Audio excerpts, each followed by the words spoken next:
दोस्तों, अगर आप भी शुभमन गिल को शानदार खिलाड़ी मानते हैं तो हमारी इस वीडियो को लाइक जरूर कीजिएगा। दोस्तों, शतक नहीं दोहरा शतक ठोक कर गिल ने उड़ाई न्यूजीलैंड की धज्जियां।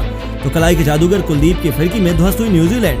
रोंगटे खड़े कर देने वाले ऐतिहासिक मुकाबले में शुभमन की ऐतिहासिक पारी के बाद भारतीय गेंदबाजों ने कहर बरपाते हुए मेहमानों को इस कदर पीटा कि न्यूजीलैंड अभी भी खून के आंसू रो रहा है। तो आखिर कैसे भारतीय टीम ने अपने जाबाज खिलाड़ियों को दम पर जमाया पहले वनडे मैच में कब्जा, इस महामुकाबले की पूरी हाईलाइट का वीडियो हम आपको दिखाएंगे। लेकिन उससे पहले आपको क्या लगता है कि गिल और ईशान में से सबसे खतरनाक बल्लेबाज कौन है? हमें नीचे कमेंट करके जरूर बताइए। दोस्तों, दुनिया की दो सबसे मजबूत टीमों के बीच पहले वनडे में जब सिक्का उछला तो गिरा कप्तान रोहित शर्मा के पक्ष में और उन्होंने चुनौती को स्वीकार करते हुए पहले बल्लेबाजी का फैसला कर लिया। रनों की बरसात करने के इरादे से रोहित के साथ धाकड़ बल्लेबाज शुभमन गिल की जोड़ी मैदान में उतर गई थी। कप्तान हिटमैन ने अपने रनों का खाता ही कवर को चीरते हुए चौका बटोर कर खोला, जिसके बाद उन्होंने एक के बाद एक चौके छक्कों की बारिश करते हुए दिल के साथ मिलकर गेंदबाजों की धज्जियां उड़ा दी। जी हां, भारतीय टीम की बेहद खतरनाक शुरुआत हो गई थी। दोनों बल्लेबाज रुकने का नाम नहीं ले रहे थे। पावर प्ले के भीतर दोनों बल्लेबाजों ने मेहमानों की जमकर खातिरदारी की और 10 ओवरों में भारतीय टीम ने एक सुदृढ़ शुरुआत के दम पर 52 रन बना लिए। लेकिन दोस्तों, रोहित शर्मा एक बार फिर बड़ा शॉट खेलने के प्रयास में गलती कर बैठे। टिकनर की गेंद पर डैरी मिचेल ने रोहित शर्मा को कैच लिया और कप्तान 38 गेंदों पर ताबड़तोड़ 4 चौके और 2 छक्कों की बदौलत 34 रन बनाकर पवेलियन में लौटे। रोहित के बाद बल्लेबाजी करने उतरी भारतीय टीम की शान विराट कोहली। लेकिन दोस्तों, न्यूजीलैंड की वापसी में किंग कोहली भी टिक नहीं पाए। जी हां, मिचेल सैंटनर ने अपनी घातक गेंद से विराट कोहली के विकेट उखाड़कर उन्हें क्लीन बोल्ड कर दिया और महज 8 रन बनाकर विराट पवेलियन की शोभा बढ़ाने लौट गए। लेकिन जिनके बाद बल्लेबाजी करने उतरे पॉकेट डायनामो ईशान किशन। लेकिन दोस्तों, कीवियों की घातक गेंदबाजी के आगे भारतीय पारी ताश के पत्तों की तरह बिखर गई। ईशान किशन लॉकी फर्ग्यूसन की घातक गेंद पर लेथम को अपना कैच थमा बैठे। महज 5 रन बनाकर किशन भी पवेलियन लौट गए, जिसके बाद बल्लेबाजी करने उतरे सूर्यकुमार यादव ने चौका बटोरकर अपने रनों का खाता खोला। तो दूसरे छोर पर गिल ने वन मैन आर्मी की तरह 87 गेंदों पर अपना तीसरा इंटरनेशनल शतक पूरा कर लिया, जिस पर पूरे भारतीय खेमे ने तालियां बजाई। लेकिन दोस्तों, उनका साथ कोई भी साथ नहीं दे पा रहा था। सूर्यकुमार यादव 31 रन बनाकर डैरी मिचेल का शिकार हो गए, जिनके बाद बल्लेबाजी करने उतरे हार्दिक ने गिल के साथ भारतीय पारी को तूफानी रफ्तार से आगे बढ़ाना शुरू कर दिया और ऐसा लग रहा था कि भारतीय टीम बहुत बड़ा स्कोर बना लेगी। लेकिन तभी डैरी मिचेल ने कप्तान हार्दिक को भी चलता कर भारत को बहुत बड़ा झटका दिया।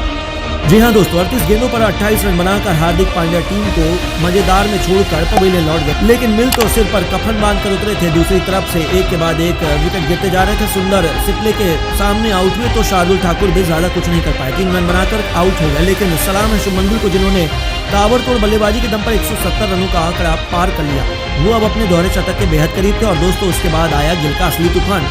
एक के बाद उन्होंने गेंदबाजों को रिमांड पर लेकर एक के बाद एक 7 गेंदों में 5 छक्के जड़ दिए और इसी के साथ गिल ने इतिहास रचते हुए महज 145 गेंदों पर 200 रनों का आंकड़ा पार कर लिया था, जिसमें उन्होंने 19 चौके तो वहीं 8 छक्के लगाए थे। उनकी इस उपलब्धि पर पूरे स्टेडियम में खड़े होकर उनके लिए तालियां बजाई और उन्होंने रिकॉर्ड्स की झड़ी लगा दी। अंत में गिल 149 गेंदों पर 208 रन बनाकर पवेलियन लौटे, जिसमें 19 चौके तो वहीं 9 छक्के शुमार थे। गिल की इस अद्भुत पारी की बदौलत भारतीय टीम ने 349 रन बना लिए थे। तो वहीं न्यूजीलैंड के लिए सिपले और मिचेल ने 2-2 विकेट अपने नाम किए। इतने बड़े लक्ष्य का पीछा करने के लिए डेवन कॉनवे के साथ फिन एलन की जोड़ी मैदान में उतरी। उन्होंने उतरते ही चौके की बरसात कर अपने खतरनाक इरादे जाहिर कर दिए। लेकिन उनका यह अंदाज ज्यादा लंबा नहीं चल पाया और मोहम्मद सिराज ने आते ही कॉनवे को कुलदीप यादव के हाथों कैच आउट कराकर कीवियों को पहला झटका दिया। कॉनवे 16 गेंदों पर 10 रन बनाकर पवेलियन लौट गए। उनके आउट होने के बाद बल्लेबाजी करने आए हेनरी निकोल्स, लेकिन उनके आते ही रन बनाना आसान नहीं था और भारतीय गेंदबाजों ने इस मुकाबले पर अभी पूरी तरह से शिकंजा कसा हुआ था। जी हां दोस्तों, घातक गेंदबाजी का नतीजा यह हुआ कि न्यूजीलैंड 10 ओवरों में महज 42 रन बना पाई। लेकिन शार्दुल ने गेंदबाजी की शुरुआत करते ही भारत को एक और सफलता दिला दी। 39 गेंदों पर 7 चौके और 1 छक्का मारकर एलान पवेलियन लौटे, जिनके बाद बल्लेबाजी करने उतरी डैरी मिचेल। लेकिन दोस्तों, अब भारतीय टीम इस मुकाबले में शिकंजा कसने के लिए पूरी तरह से तैयार थी और गेंद लेकर आए कलाई के जादूगर कुलदीप यादव ने एक के बाद एक न्यूजीलैंड की पारी ताश के पत्तों की तरह बिखेर दी।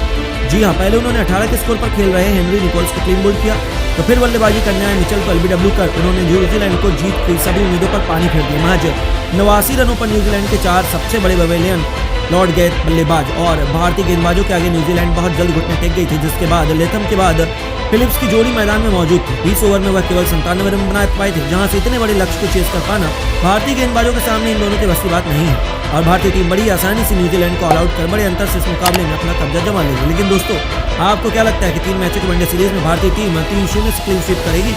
हमें नीचे कमेंट करके जरूर बताइए और ऐसी शानदार खबरों के लिए हमारे चैनल को सब्सक्राइब करना ना भूलें।